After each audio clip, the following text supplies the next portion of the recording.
हाय दोस्तों, आज हम लोग क्लास 10 का फिजिक्स पढ़ने वाले हैं।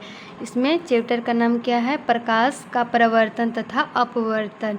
इसमें पहला क्वेश्चन क्या बोला जा रहा है? सूर्य से आने वाला प्रकाश पुंज निम्न में से कौन सा है? निम्न में कौन है? तो इसका सही आंसर क्या हो जाएगा? ऑप्शन नंबर हो जाएगा बी, समांतर प्रकाश पुंज। क्वेश्चन नंबर दूसरे नंबर में क्या बोला जा रहा है? किरणों को समूह को क्या कहते हैं? किरणों को समूह को कहते हैं तो प्रकाश पुंज और किरण पुंज। इसका सही आंसर क्या हो जाएगा? ऑप्शन नंबर सी हो जाएगा। अगला क्वेश्चन नंबर तीसरा में क्या बोला जा रहा है? आभासी प्रतिबिंब कैसा होता है? आभासी प्रतिबिंब कैसा होता है? तो सीधा। अगला क्वेश्चन नंबर चौथा नंबर में क्या बोला जा रहा है? चौथा नंबर क्वेश्चन में बोल रहा है निम्न में से आवर्धक शीशा मैग्नीफाइंग ग्लास कौन है? मैग्नीफाइंग ग्लास कौन सा है? तो इसका सही आंसर क्या हो जाएगा? ऑप्शन नंबर हो जाएगा सी, उत्तल लेंस। कौन सी लेंस में वास्तविक एवं आभासी दोनों प्रकार के प्रतिबिंब बन सकते हैं? तो किस में बन सकते हैं? तो इसका सही आंसर हो जाएगा ऑप्शन नंबर ए हो जाएगा, उत्तल लेंस में। अगला क्वेश्चन नंबर 6 नंबर में क्या बोला? लेंस की फोकस दूरी f एवं क्षमता p हो तो इसका क्या होगा? तो इसका सही आंसर हो जाएगा ऑप्शन नंबर बी हो जाएगा, f गुने p बराबर 1।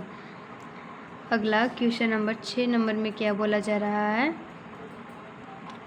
फोकस दूरी 20 सेंटीमीटर के अवतल दर्पण के द्वारा अवतल दर्पण की वक्रता त्रिज्या होगी, इसकी वक्रता त्रिज्या क्या होगी? तो इसका सही आंसर हो जाएगा ऑप्शन नंबर सी हो जाएगा, 40 सेंटीमीटर। कांच की एक समांतर पट्टिका पर श्वेत किरण तिरछी आपतित होती है। निम्नांकित में कौन ये प्रथम आवर्तन का साथ घटित होगा? तो कौन सा साथ घटित होगा? तो इसका सही आंसर हो जाएगा ऑप्शन नंबर ए हो जाएगा, विचलन।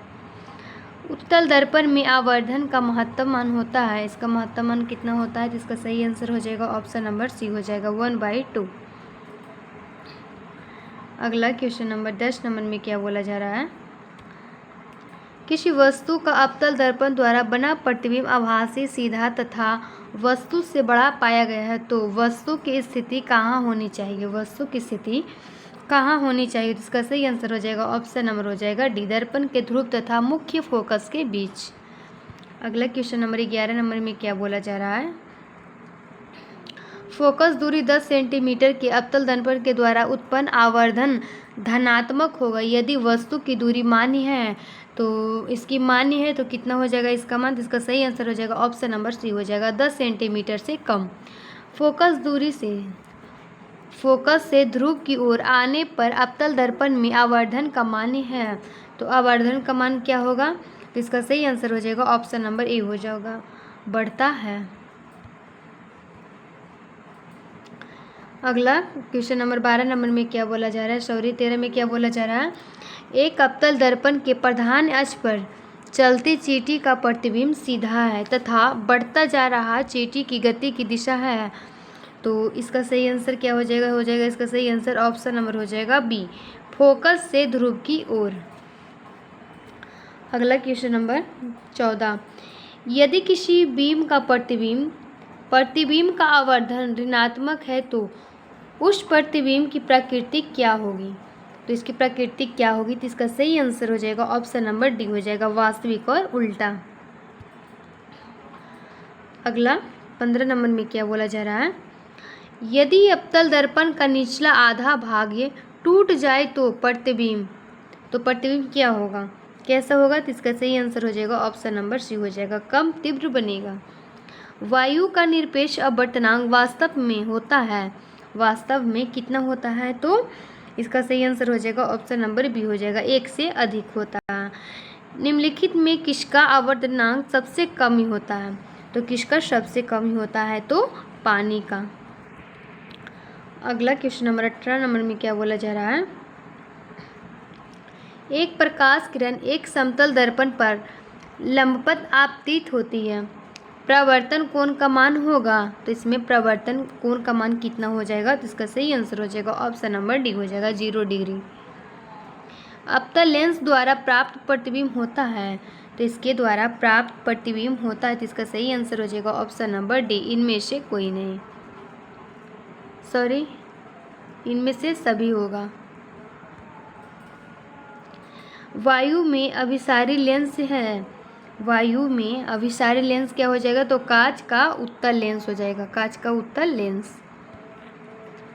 क्वेश्चन 21 नंबर में क्या बोला जा रहा है, मानव नेत्र में किस प्रकार का लेंस पाया जाता है, तो किस प्रकार का लेंस पाया जाता है, तो हो जाएगा हम लोग का सही आंसर ए हो जाएगा, उत्तल लेंस।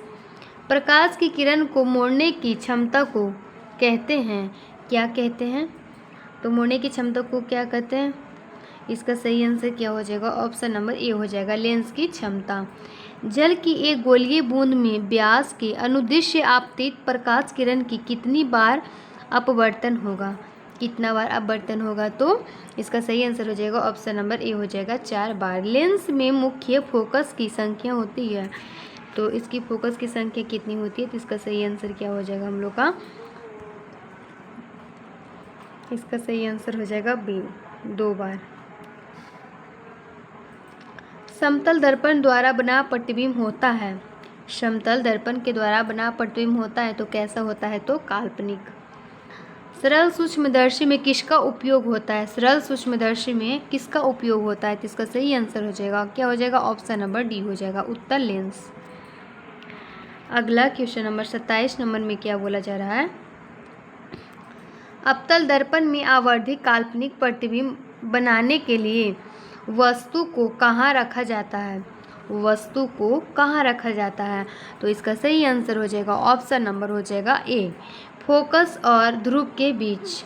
किस दर्पण की फोकस दूरी चिन्हों की परिपाटी के अनुसार ऋणात्मक मानी जाती है, ऋणात्मक मानी जाती है, तो इसका सही आंसर हो जाएगा, ऑप्शन नंबर हो जाएगा बी, अवतल दर्पण। 29 नंबर में क्या बोला जा रहा है, निम्नलिखित में से किस लेंस को अपसारी लेंस कहते हैं, तो किसे अपसारी लेंस कहते हैं, तो इसका सही आंसर हो जाएगा अवतल लेंस को अपसारी लेंस भी कहते हैं। एक अभिसारी किरण पुंज समतल दर्पण पर आपतित होती है, प्रवर्तित किरण पुंज होगा, प्रवर्तित किरण पुंज होगा तो क्या होगा, तो अभिसारी। किसी समतल दर्पण द्वारा आवर्धन होता है, किसी समतल दर्पण द्वारा आवर्धन होता है तो क्या होता है, तो इसका सही आंसर हो जाएगा, ऑप्शन नंबर ए हो जाएगा, +1। अगला क्वेश्चन नंबर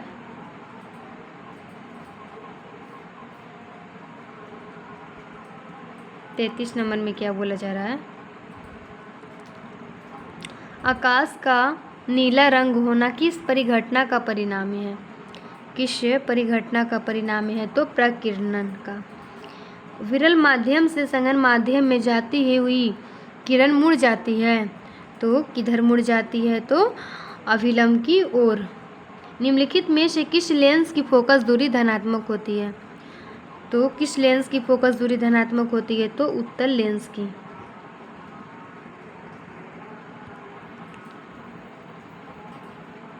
अगला क्वेश्चन नंबर 36 नंबर में क्या बोला जा रहा है, चिन्हों की निर्देशांक परिपाटी में धनात्मक फोकस दूरी होती है, धनात्मक फोकस दूरी होती है तो क्या होती है, इसका सही आंसर हो जाएगा, ऑप्शन नंबर हो जाएगा डी, ए और बी दोनों। निर्देशांक चिन्ह परिपाटी में सभी दूरियां मापी जाती है, तो किससे मापी जाती है, तो ध्रुव से। सघन माध्यम के विरल माध्यम में गमन करने पर आपतन कोण आई बराबर नहीं है 0 और अपवर्तनांक कोण r में क्या संबंध होता है, तो क्या संबंध होता है, तो इसका सही आंसर हो जाएगा, ऑप्शन नंबर हो जाएगा सी। निम्न में से कौन सा पदार्थ लेंस बनाने के लिए प्रयुक्त नहीं किया जा सकता है, प्रयुक्त नहीं किया जा सकता है, तो इसका सही आंसर हो जाएगा, ऑप्शन नंबर डी, मिट्टी का।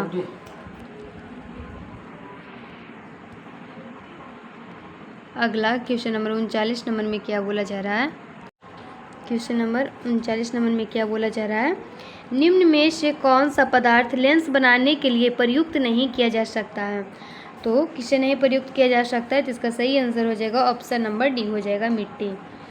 उत्तल लेंस की क्षमता 1 डायोप्टर है तो उस लेंस की फोकस दूरी है, तो उस लेंस की फोकस दूरी क्या हो जाएगी, तो प्लस में 100 सेंटीमीटर। किसी बीम का वास्तविक तथा समान साइज का प्रतिबिंब प्राप्त करने के लिए बीम को उत्तल लेंस के सामने कहाँ रखा जाना चाहिए? कहाँ रखा जाना चाहिए? तो फोकस दूरी की दुगनी दूरी पर। अगला क्वेश्चन नंबर 42 नंबर में क्या बोला जा रहा है? 42 नंबर में क्या बोल रहा है? किसी गोलीय दर्पण तथा किसी पतले गोलीय लेंस द्वारा दोनों की फोकस दूरी -15 सेंटीमीटर है। दर्पण तथा लेंस संभवतः है, तो क्या इसका संभव होगा? इसका सही आंसर क्या हो जाएगा? ऑप्शन नंबर हो जाएगा ए, दोनों अवतल हो जाएंगे। प्रकाश के अपवर्तन के कितने नियम हैं? प्रकाश के अपवर्तन के कितने नियम हैं? तो 2। प्रकाश के परावर्तन के कितने नियम हैं? प्रकाश के प्रवर्तन के कितने नियम हैं? तो कितने हैं? 2। अगला क्वेश्चन नंबर 45 नंबर में क्या बोला जा रहा है?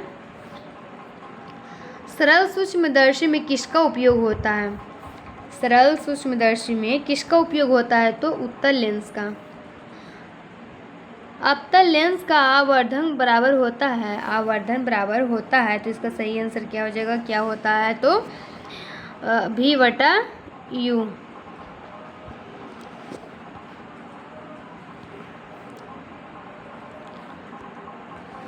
गोलीय दर्पण में फोकांतर एवं वक्र त्रिज्या के बीच संबंध है, तो इसका क्या संबंध है? तो इसका सही आंसर क्या हो जाएगा? ऑप्शन नंबर हो जाएगा ए, R बराबर में 2F। 50 नंबर क्वेश्चन में क्या बोला जा रहा है? निर्गत किरण एवं अभिलंब के बीच के कोण को कहते हैं, तो क्या कहते हैं? तो इसका सही आंसर क्या हो जाएगा? ऑप्शन नंबर हो जाएगा सी, निर्गत कोण।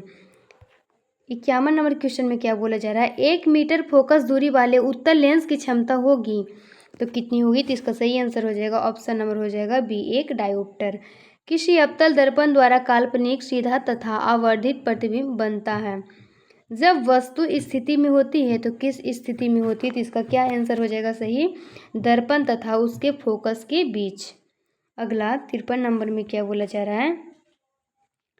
किस दर्पण द्वारा प्रतिबिंब सीधा एवं छोटा होता है?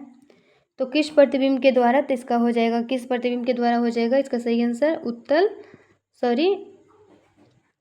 उत्तल दर्पण के द्वारा। अगला question number 55 number question number में क्या बोला जा रहा है? अवतल दर्पण है, अवतल दर्पण है, तो क्या है? तो अभिसारी लेंस है। उत्तल दर्पण से बना प्रतिबिंब होता है। उत्तल दर्पण के द्वारा बना प्रतिबिंब कैसा होता है? तो काल्पनिक एवं छोटा। निम्नलिखित में किस दर्पण के द्वारा किसी वस्तु का वास्तविक प्रतिबिंब प्राप्त किया जा सकता है? तो किसके द्वारा? तो क्या होगा? अवतल दर्पण द्वारा। निम्नलिखित में किसमें बड़ा और वास्तविक प्रतिबिंब बनता है? तो किसमें बड़ा और प्रतिबिंब बनता है? तो इसका सही आंसर हो जाएगा अवतल दर्पण। अगला क्वेश्चन नंबर 58 नंबर में क्या बोला जा रहा है? समतल दर्पण द्वारा बना प्रतिबिंब हमेशा होता है। समतल दर्पण के द्वारा बना प्रतिबिंब कैसा होता है? तो काल्पनिक। किसी वस्तु का आवर्धित प्रतिबिंब होता है, तो समतल दर्पण से। अगला क्वेश्चन नंबर 60 नंबर में क्या बोला जा रहा है?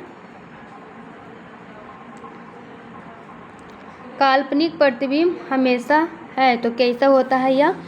तो इसका सही आंसर हो जाएगा ऑप्शन नंबर ए, सीधा होता है। किस दर्पण में हमेशा आभासी और छोटा प्रतिबिंब बनता है? तो इसका सही आंसर हो जाएगा ऑप्शन नंबर बी, उत्तल दर्पण के द्वारा। अगला क्वेश्चन नंबर 61 नंबर में क्या बोला जा रहा है? निम्न में से किस दर्पण की फोकस दूरी धनात्मक होती है? तो धनात्मक होती है तो उत्तल दर्पण की।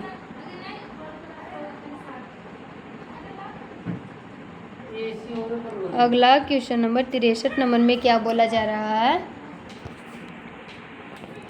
गोलीय दर्पण के ध्रुव और फोकस के बीच की दूरी को कहते हैं, तो क्या कहते हैं? तो फोकांतर। त्रिज्या, वक्र त्रिज्या r एवं फोकस दूरी f में संबंध है, तो क्या संबंध है? तो f बराबर में r/2 हसामत बनाने के लिए प्रयोग किया जाता है, तो किसका उपयोग किया जाता है इसमें? तो अवतल दर्पण का। सोलर कुकर में प्रयोग किया जाता है। सोलर कुकर में किसका प्रयोग किया जाता है? तो अवतल दर्पण का। अगला क्वेश्चन नंबर 67 नंबर में क्या बोला जा रहा है? सर्च लाइट की परावर्तक सतह होती है तो कैसा होती है? तो इसका सही आंसर क्या हो जाएगा? ऑप्शन नंबर बी हो जाएगा, अवतल दर्पण। रोगियों की नाक, कान, गले आदि की जांच के लिए डॉक्टर प्रयोग करते हैं तो कौन सा क्या बोलते हैं? तो किसका उपयोग करते हैं? तो अवतल दर्पण का। पानी में डूबे एक उत्तल लेंस की फोकस दूरी हवा में इसकी फोकस दूरी अपेक्षा है तो क्या होगी? तो इसका सही आंसर हो जाएगा, ऑप्शन नंबर हो जाएगा बी, कम होती है। अगला क्वेश्चन नंबर 70 नंबर में क्या बोला जा रहा है? उत्तल लेंस में बना प्रतिबिंब होता है तो उत्तल लेंस में बना प्रतिबिंब कैसा होता है? तो वास्तविक और उल्टा। उत्तल लेंस द्वारा काल्पनिक प्रतिबिंब बनता है जब बीम जब कहाँ होता है, क्या रहता है? तो इसका सही आंसर हो जाएगा, ऑप्शन नंबर हो जाएगा बी, फोकांतर से कम दूरी पर रहता है। लेंस की क्षमता होती है तो फोकस दूरी की व्युत्क्रम। अगला क्वेश्चन नंबर 73 नंबर में क्या बोला जा रहा है? उत्तल लेंस में जब बीम F और 2F के बीच रखा जाता है तब बना प्रतिबिंब होता है। तब यह बना प्रतिबिंब कैसा होता है? तो बड़ा और वास्तविक। दो वक्रीय पृष्ठों से घिरे ठोस माध्यम में कहते हैं तो क्या कहते हैं? तो इसका सही आंसर हो जाएगा, ऑप्शन नंबर सी, गोलीय लेंस। किस लेंस का उपयोग कर दीर्घदृष्टि दोष को संशोधित किया जा सकता है? तो किसे संशोधित किया जा सकता है? तो बेलनाकार लेंस को।